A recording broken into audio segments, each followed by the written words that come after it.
기도합니다. 오늘도 우리를 부르시고 우리에게 말씀하시는 하나님, 이 시간 주의 말씀을 받아 듣도록 우리의 마음을 준비하여 주시고 말씀 앞에 잠잠하게 하시며 주의 말씀만이 들려지게 하여 주옵소서. 그리고 그 말씀을 깨달아 알고 믿어 순종하도록 성령 하나님, 이 시간 우리 위에 임하시고 운행하여 주옵소서. 예수님의 이름으로 기도드립니다. 아멘.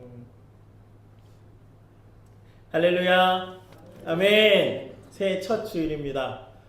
예배 가운데 나오신 우리 성도님들 참 잘 오셨습니다.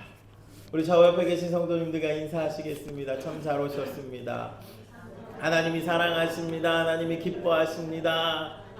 큰 은혜가 있을 겁니다. 축복해 주세요. 혹시 오늘따라 예뻐 보이면 예뻐 보인다고도 칭찬해 주시고, 달라 보이면 달라 보인다고도 칭찬해 주시고, 네. 새해가 시작되었어요. 우리 성도님들 어떤 마음과 생각을 갖고 계십니까?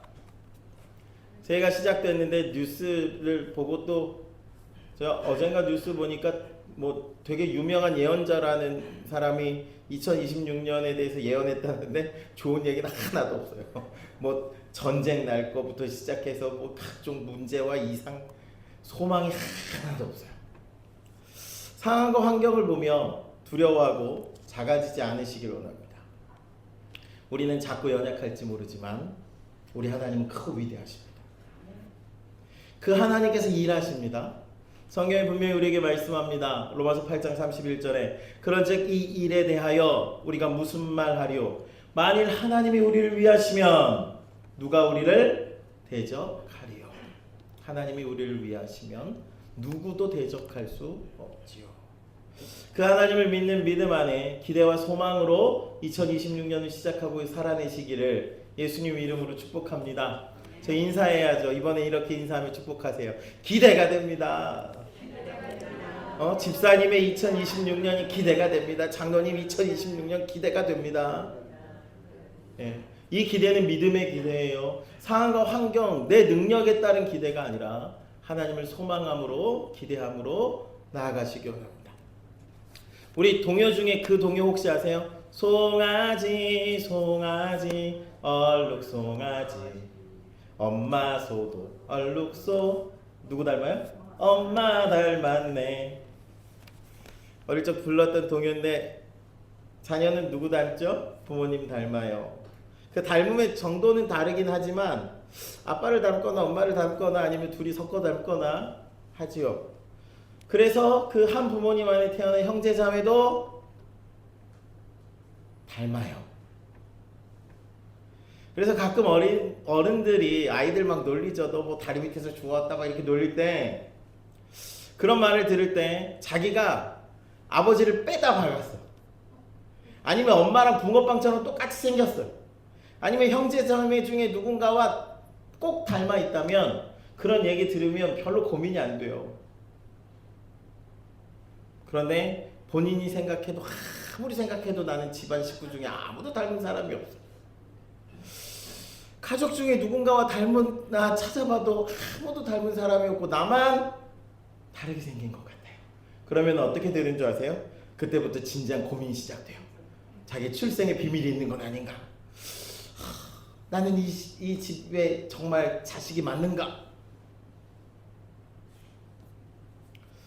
왜요? 닮아야 되기 때문이에요. 오늘 말씀을 준비하며 묵상하면서 이 닮음에 대해서 생각해 봅니다. 좀 전에 나눈 이야기처럼 가족이라면 닮아요. 그게 정상이에요. 그런데 닮지 않으면 그게 고민거리가 되고 시험거리가 되고 문제가 되죠. 자, 우리를 하나님의 자녀라 합니다. 예수 그리스도의 제자고 그리스도인이라고 말합니다. 그런데 그런 우리를 아무리 살펴보고 둘러봐도 주님과 닮은 모습이 없다면 그건 문제가 있는 거예요. 하나님의 형상을 따라 지음받았다는데 하나님의 형상과 닮음이 하나도 없다면 그건 문제가 있는 거예요. 하나님의 자녀인 그리스도인이라면 분명 그 삶에 세상과 다른 모습과 능력도 있어야 하지요. 사랑하는 우리 열방교회 성도님들, 우리가 예수님 제자입니까? 하나님 자녀랍니까? 그러면 그리스도인다움이 있어야 해요. 그 모습이 예수님을 닮은 모습이고 예수님을 따르는 제자의 모습이에요. 오늘 새해 첫 주일 우리 주님을 닮은 모습과 사역을 꿈꾸는 2026년 우리 열방교회 성도님들이 되기를 예수님의 이름으로 축복합니다. 우리 교회의 비전이고 표어가 뭐죠? 열방을 세우며 살리는 교회예요. 이제 몇 년 하니까 이제야 좀 귀에 들어오시고 마음에 새겨졌나 봐요. 제가 2024년에 신년이 시작하면서 작년 말고 재작년에 4주 동안 이 제목 가지고 설교 시리즈 설교를 했는데 기억을 못 하시죠? 아유 감사해요. 기억을 못 하셔야죠. 그래서 제가 또 합니다.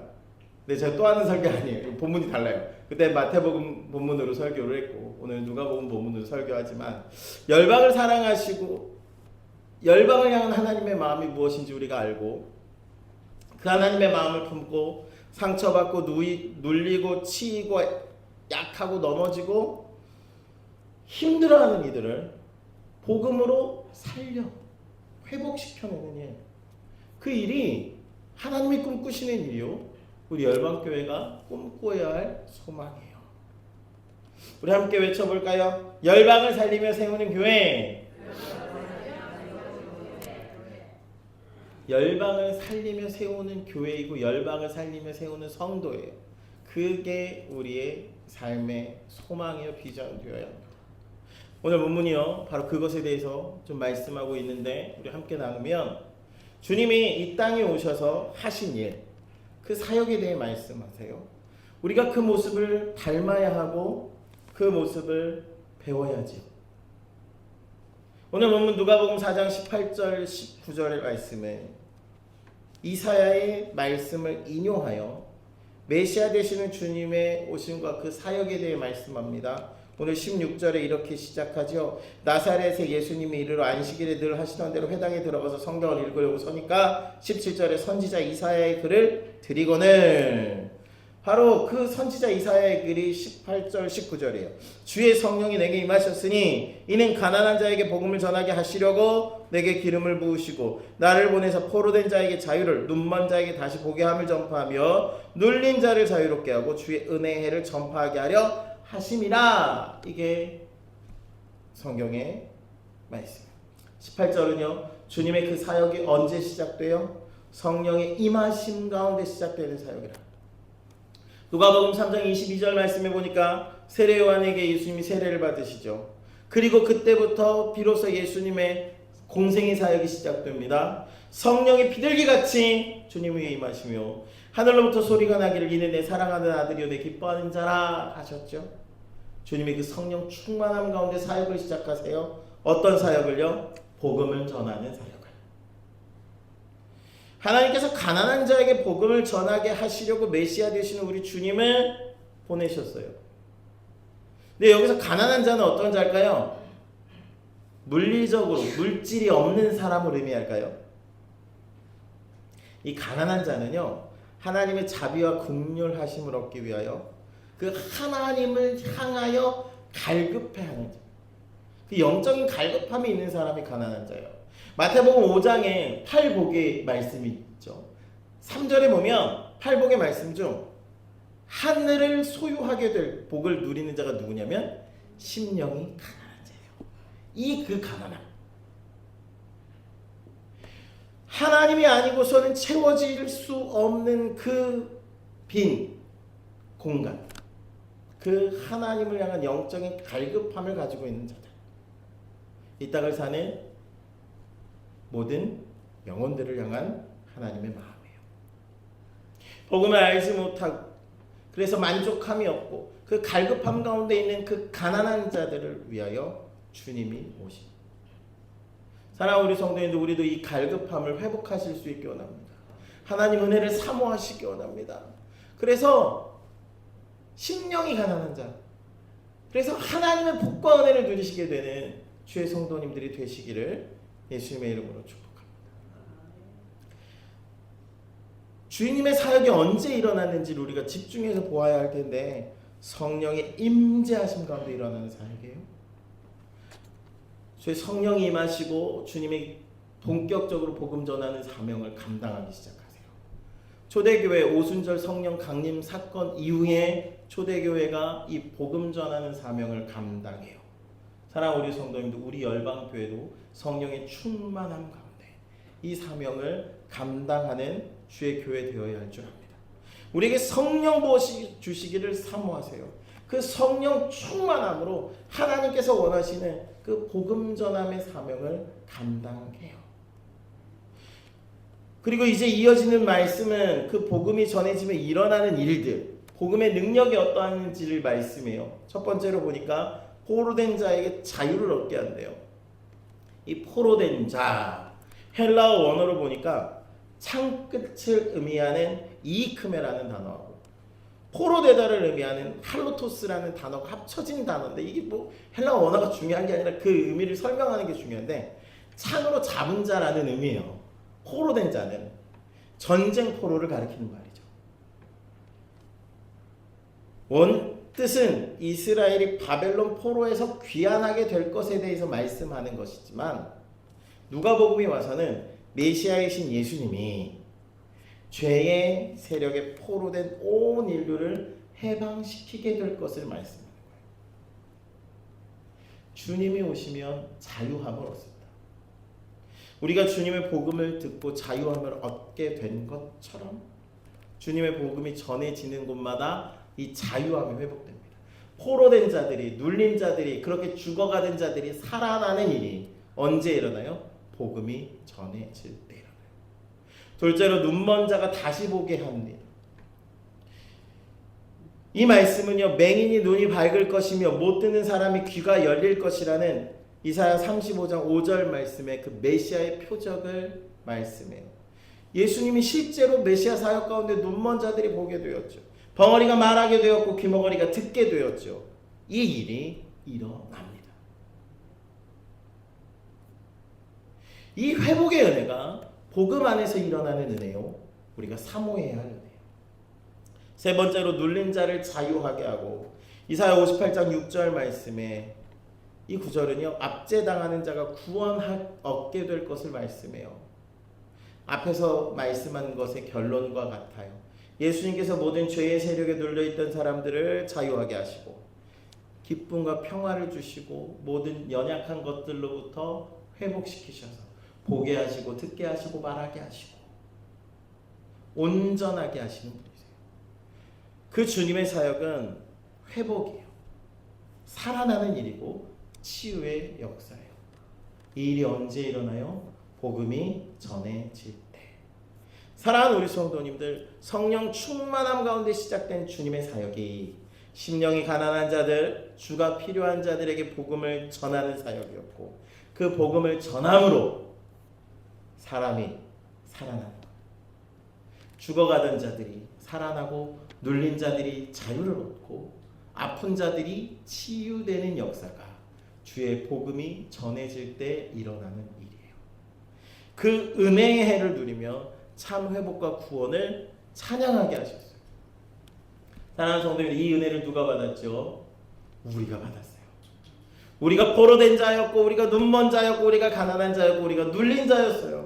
그런데 우리가 예수님 때문에 복음으로 그 은혜를 누리게 되었습니다.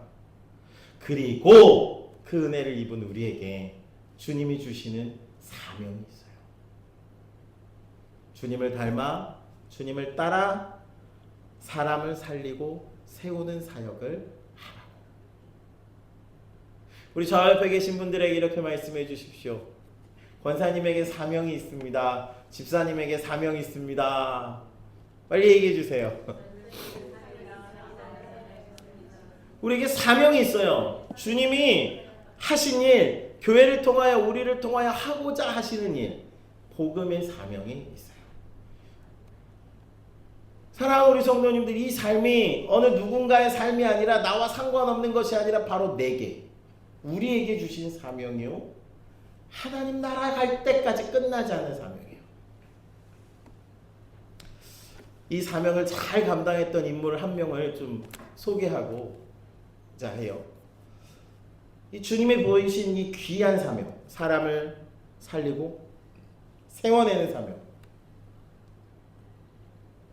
사도행전 9장에 보면 바나바가 이 사명을 잘 감당한 사람이에요.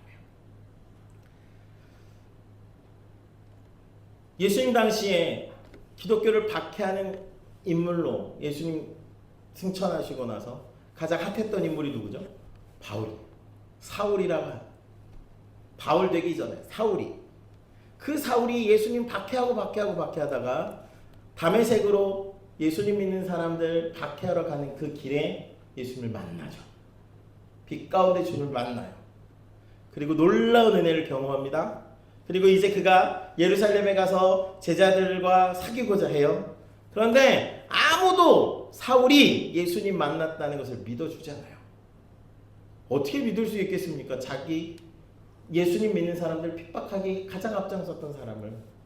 그런 상황에서 바나바가 바로 사람을 살리고 세우는 사역을 감당해요. 사도행전 9장 27절에 보면 바나바가 바울을 데리고 사도들에게 갑니다. 그래서 그가 길에서 어떻게 주를 본 것과 주께서 그에게 말씀하신 일과 다메섹에서 어떻게 예수의 이름으로 담대하게 그가 복음을 전했는지 자세히 얘기하여 변호해줘요.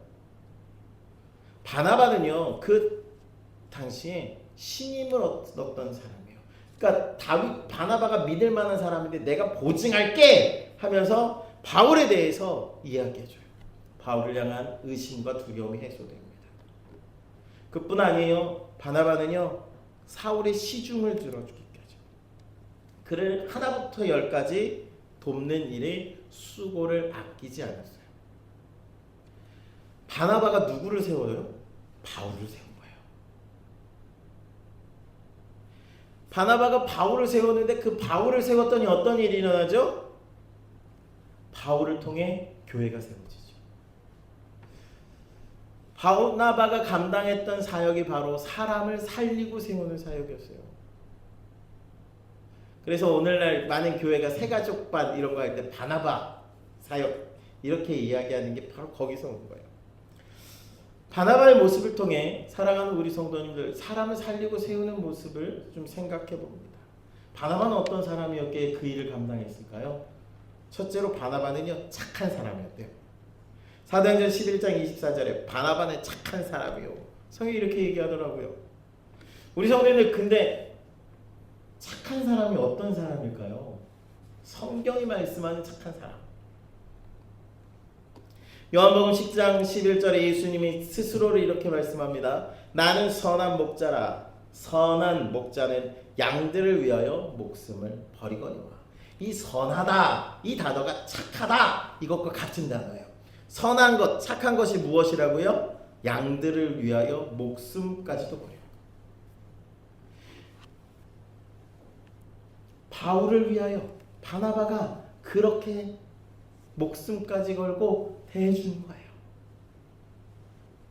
양들을 위하여 목숨까지 버리는 자가 착한 자인데 자신을 돌보지 않고 사역하는 모습이 그 안에 있어요. 영혼을 사랑하는 마음이 그 안에 있는 사람이 착한 사람이에요. 내 이웃을 내 몸과 같이 사랑하라 하셨죠. 주님이 그래서 이웃사랑의 최고가 뭐라고 하셨죠? 죽기까지 하는 사람. 주님이 바로 그 사랑으로 우리를 사랑하셨죠. 주님은 선한 분, 좋은 분, 착한 분이셨어요. 사랑하는 우리 성도님들, 그 착함을 우리가 회복하기 원합니다. 좌우 옆에 한번 바라보세요. 어떻게 우리 착한 분이세요? 그분이 왜 착하냐고요? 영혼을 향한 사랑하는 마음이 있으면 착한 거예요. 영혼을 위하여 내가 목숨까지 버리겠다는 결단이 있다면 하나님 보시기에 선한 거예요. 그 선함과 착함이 우리 안에 회복되기 원합니다. 둘째로 바나바는 어떤 사람이냐? 성령과 믿음이 충만한 사람이에요. 사도행전 11장 24절에 성령과 믿음이 충만한 자라. 바나바는 그런 사람이었어요. 성령과 믿음이 충만하여 사람을 살리고 세우는 거예요. 사랑하는 우리 성도는 사람을 살리고 세우는 일은 우리 힘으로 되지 않. 우리가 아무리 애써 보세요. 한 사람 살릴 수 있을까요? 어머니들이 자주 하는 말이죠. 내 배 아파서 난 내 자식도 내 마음대로 하면 돼요. 바나바가요, 그 성령의 충만함 가운데 바울을 살려요. 세워요. 바울이라는 열매가 맺혀요. 바울은 어떤 사람입니까? 그리스도교 최대의 전도자였고 최고의 신학자였고 오늘과 같은 교회가 그리스도교의 신학이 세워지는 가장 중요한 인물이었어요. 그를 세운 자가 누구예요? 바나바예요. 잘 세워진 한 사람이 이토록 수많은 영혼들을 살리는 일을 하죠. 사랑하는 우리 성도님들, 우리 열방교회 안에 이러한 일들이 일어나기를 예수님의 이름으로 축복합니다. 우리가 이런 소망 갖게 되기를 예수님의 이름으로 축복합니다.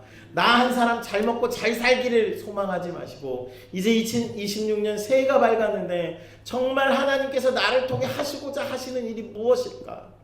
그 일을 소망하고 그 일에 합당한 사람이 되면 마태복음 6장 33절에 말씀하잖아요. 너희는 먼저 그의 나라와 그의 의를 구하라. 그리하면 이 모든 것을 너에게 더하시리라.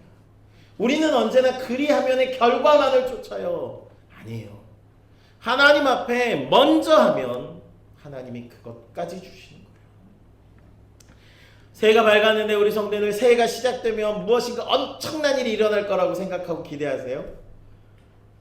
참 안타까운 게 우리 성도님들의 연세가 좀 있으시다 보니 모진 세월을 살아오시다 보니 새해가 시작돼도 별 기대가 없어 보여요. 좌우 옆에 한번 보세요. 그분의 얼굴에 기대함이 좀 있는가? 새해가 시작됐는데 올해는 놀라운 일이 일어날까 이런 기대가 없어요. 뭐 작년이나 똑같겠지. 사랑하는 우리 성도님들, 세상과 상황과 환경은 우리 육신의 연약해짐은 소망과 기대함을 빼앗아갈 거예요.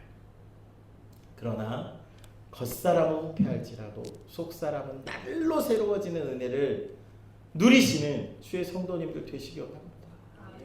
나를 향하신 하나님의 소망이 있으시다는데요. 나를 통해 사람을 살리고 세워내는 일을 하시기 원하시고 그 일에 놀라운 상급을 약속해 두셨다면 그 일을 꿈꾸고 소망하는 우리 열방교회 성도님들 다 되시기 원합니다. 이 일은요, 우리의 능력으로 하는 일, 우리의 뱀으로 하는 일, 우리의 재정으로 하는 일이 아니라 성령의 충만함 가운데 주의 성령의 임하심으로 우리를 이 일에 사용하실 줄 믿고 그 하나님을 기대하며 소망하는 주의 성도님들 되시기 원해요. 새해가 시작돼서 사람이 변하는 게 아니라 하나님을 향한 거룩한 소망을 가질 때 우리 안에 변화가 새로운 시작이 일어나는 줄 믿습니다. 시편 21편 1절 말씀에 여호와여 왕이 주의 힘으로 말미암아 기뻐하며 주의 구원으로 말미암아 크게 즐거워하리라. 그의 마음의 소원을 들어주셨으며 그의 입술의 요구를 거절하지 아니하셨다 말씀해요. 우리 마음의 소원을 하나님이 들으시고 우리의 입술의 기도를 거절하지 않으시는데 그 마음의 소원이 하나님의 소원이 돼요. 열방을 향한 눌린 자, 아픈 자, 가난한 자, 상한 자, 죽어가는 자들을 향한 그 하나님의 마음이 우리의 마음과 소망이 되고 그래서 영혼을 살리고 열방을 살리고 세워내는 우리 열방교회 성도님들이 다 되시기를 원합니다.